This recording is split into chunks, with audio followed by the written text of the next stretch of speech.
Hi guys, இந்த beautiful பாடிகான் ட்ரெஸ்ஸுக்கு நான் எப்படி கெட் ரெடி வித் மீ யாருன்னு பார்க்கலாமா? ஃபர்ஸ்ட் நீங்கள் வந்து மெபிலனோட டார்க்கர் ஷேட் கன்சீலர் எடுத்து என்னோட பிக்மெண்ட் ஏரியா வந்து கன்சீல் பண்ணிக்கிறேன். அடுத்தது மிலானியோட கன்சீலர் ப்ளஸ் ஃபவுண்டேஷன் ரெண்டுமே இருக்கிற மாதிரி ஒரு இதை எடுத்து நான் என்னோட ஃபேஸ் பேஸை வந்து செட் பண்ணிக்கிறேன். அதுக்கப்புறம் லைட்டு டோன் கன்சீலர் எடுத்து டீ ஜோன் வந்து ஹைலைட் பண்ணிக்கிறேன்.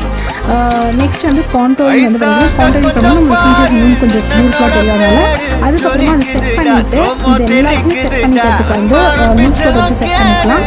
அதுக்கப்புறமா ஐஷேடோ பேலட்லேயும் ஒரு டார்க் ஷேட் எடுத்து பேஸை கொடுத்து கோல்டன் லைட் ஸ்பார்க்கிள்ஸ் இருக்கிற மாதிரி வந்து ஐலைட்டை வந்து ஃபில் பண்ணிக்கிறேன். அதுக்கப்புறமா இங்கே வந்து லாஸ்ட் காஜல் வச்சு என்னோட கீழே வாட்டர் லைன் வந்து ஃபில் பண்ணிக்கிறேன். மஸ்காரா போட்டுக்கிறேன். அதுக்கப்புறமா இங்கே வந்து